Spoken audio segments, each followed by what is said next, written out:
Hello everybody, this is Ketchup here, and once again it's time to dive into a recent Mortal Kombat trailer. This one, the gameplay debut of Noob Saibot. Like our previous trailer breakdowns, this one's going to go into the gameplay in as much detail as I can possibly fathom, considering there was quite a lot shown in a small space of time. Well, with all that said and done, let's actually start talking about the gameplay, slowing things down, and pointing out some moves that you might have missed. So the first thing we see is an extended combo string. There's about 4 hits here, and we see later in the trailer you can special cancel on the 3rd hit, so possible punish potential could be quite nice off this button. We see immediately an extended projectile, kind of green, and it applies some kind of effect on the opponent as they themselves become green as well. You would be forgiven for thinking this could be the Ghost Ball, the move that used to prevent the opponent from blocking in previous games, as a Shadow Clone is thrown, which I'm guessing is going to be kind of like a projectile on its own here. However, after the knockdown is landed, we see a meaty combo string into some kind of detonation. The detonation is clearly the green stuff that is getting spent in this combo for a launch, and I think this could be reminiscent of like a Master of Souls Ermac when the Souls was stocked in MKX. Those that might have played Street Fighter 6 recently, you know that M. Bison has a very similar kind of move.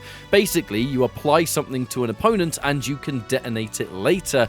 That very much looks like what's happening here. After the green explosion, we see our first air string. This is a 3-hit that causes a ground bounce and a simple combo ender afterwards. The grab animation comes through, and this is kind of your standard grab animation. I do wonder if certain cameos will probably let you combo from it. Likely going to be the case. I mean, it's pretty par for the course with Mortal Kombat 1 these days that grab combos exist. But in general, we see a little bit of what Noob's doing in this first portion. In the Liu Kang portion, we start off with another combo string. This one involves the clone and causes a pop-up. Now, we see the extension mid-screen is simply a teleport, showing that the teleport special now exists as well. And I reckon this will be much better in the corner, is going to be my guess, because there's probably not going to be any pushback, right? So that launch is likely going to be better. But nice to know that there is some kind of option mid-screen. Noob Saibot then meaties with another 3-hit combo string involving kicks. This could be 4-3, it could be 4-4, anything really, but it has a 3rd hit to end, which once again looks like it might launch in the corner. Either way, I reckon Mavado's probably picking that up, or maybe a Janus or something similar. Now, on Meaty, we see a new move for Shujinko, the cameo. You may have missed this, actually, if you don't really use the cameo, but off this 3-hit meaty that Noob Saibot does, Shujinko comes in with the Apep punch, but then cancels it into the Conquest kick. Not only is this 2-hit chain not existing in the game right now, that does not exist at all, there is a crumple animation on hit. This leaves me with a few questions. Is the chain version of that kick the only thing that causes this crumple animation?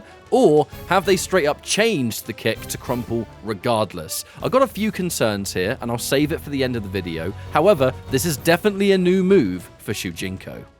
There is enough time after this crumple to go for the Mortal Kombat 9 style portal. Pretty slow startup, but a very fast projectile by the looks of things. And interestingly, after this portal launches, we see an air combo string cancelled into enhanced air teleport, which, like some of the previous games, sets up for an extended combo, of which a airborne dive kick is the ender. We see quite a lot here, but a lot of this is just pointing to combo potentials, extension possibilities, and some of his old moves coming back in a big way. So, in the Tanya clip, we see a familiar string, the combo string that we very first saw in the trailer, with a different ender that knocks the opponent up. Now, I think it shows that you cannot combo on its own, as Mavado comes in to provide a combo extension.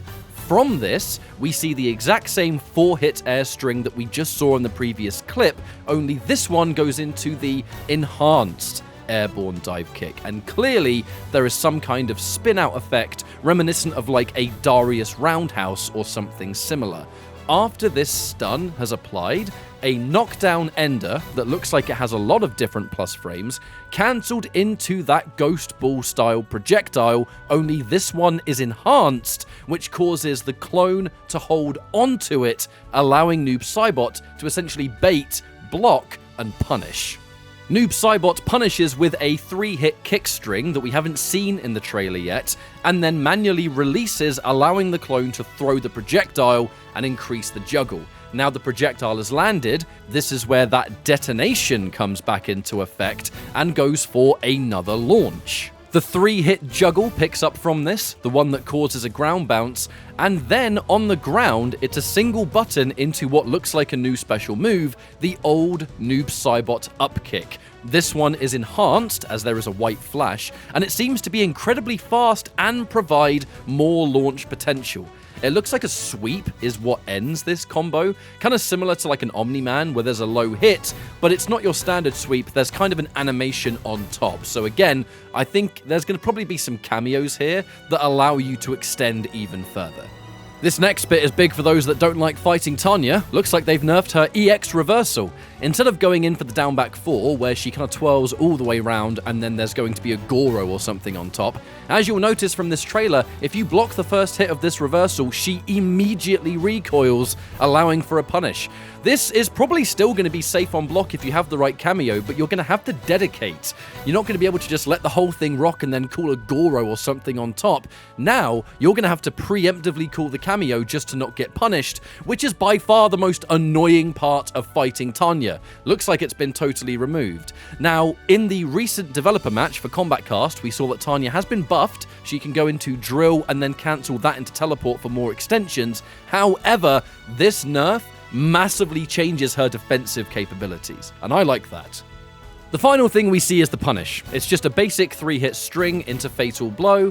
However, I can't really say anything beyond that because we don't see the startup animation, so I have no idea what the attack direction will be. Now, the final sequence in this trailer is something very interesting. The long story short is that Noob Saibot does a bunch of different combo strings that involve clone attacks, and those clone attacks automatically go into portals that extend into even more combo potential. The big thing to point out here is that Noob Saibot himself has this kind of glowing aura that has the same color scheme as the rest of his, costume. However, there's just more stuff glowing from him. This leads me to believe that what you're seeing in this clip, whether it's the sweeps into combos, the kicks into combos, all of these might involve some kind of buff, some kind of state. I am not confident saying what this could be. However, it might be similar to like a Johnny Cage hype mode, or something that you build it up throughout the match and then can spend this buff into massively extended combo possibilities and much more damage, in theory. It's really interesting, but we don't know enough about it to make any bold claims. I just think this is a buff that it would be unlikely if you can get it whenever you want. I'm guessing you have to build it somehow. Alright, real quick, I actually took a short break while recording this, and while I was having my break, I saw on social media that Stephanie confirmed that the Noob Saibot power-up is a high-risk, high-reward buff, but also deconfirmed that it prevents you from blocking.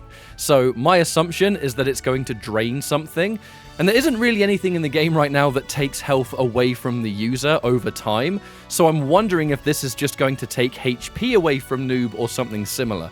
High risk, high reward can only really mean a few things. And that's everything we've seen from the Noob Saibot trailer. To be honest with you, it looks like they're going for a much more aggressive kind of combo machine style of noob that, let's be honest, we haven't seen Noob Saibot with huge combos on a regular basis for a very long time. He had decent combos in Mortal Kombat 11, but it was his movement and his mobility that he suffered with the most, whereas here, doesn't really seem like he's going to have the same problems, but it also seems like he's not going to have the same range that he once had access to. MK1 Noob Saibot was grounded control with some zoning. Mortal Kombat 9 Noob Saibot was absolutely a zoner, and it doesn't look like he's going to be either of those things in this game. I think they're looking to go a little bit more creative with the rushdown, with some of the loops, the juggles you can obtain, and the shadow clone being such a huge part of that. I'm kind of interested to see how he's going to play at a high level. Now, outside of that, I think it kind of plays a bit like Mortal Kombat 9 Plus, if we're looking at the returning special moves like the up kick, the clone tackle, the portals that are making their return. There's a lot to work with, and I really want to see how it develops. Now, I did mention that I had some concerns about this Shujinko move that we saw in the trailer, and I kind of want to finish this video by clarifying what I mean by that. The Conquest Kick is a really important tool for when you're playing Shujinko to get grounded combos into really high damage. Shujinko is not very meta, he's far from it, but he does give pretty much every character very, very high meterless damage. A lot of it stems from having the range of the punch or the kick, keeping them grounded and starting the juggle from a lot of gravity. That's why it works so well. If it's been changed and the kick always causes a crumple, the crumple state limits combos pretty severely. So if you're using the kick in certain combos that you used to be doing, and this is different, it's actually going to hurt combos quite a lot. That's why I'm sitting here wondering, is the kick the way it is normally? Is this chain version the one that causes the crumple? I have a lot of questions, but I truthfully hope that the chain version has the crumple, and the standard kick is exactly how we know it at the moment. The one final thought is, if this causes a crumple, does that kick cause a restand? Because if there's a restand at bay, then Cameo Shujinko giving everybody a restand could also be kind of ridiculous. I got so many questions, and thankfully, we don't have long to wait before those questions are answered. Either way, that's the end of the video. Thank you for sticking around. If you watched the whole thing, look after yourselves. There's plenty of Mortal Kombat where that came from, especially with Chaos Reigns right around the corner. And as always, I'll see you next time. Take care.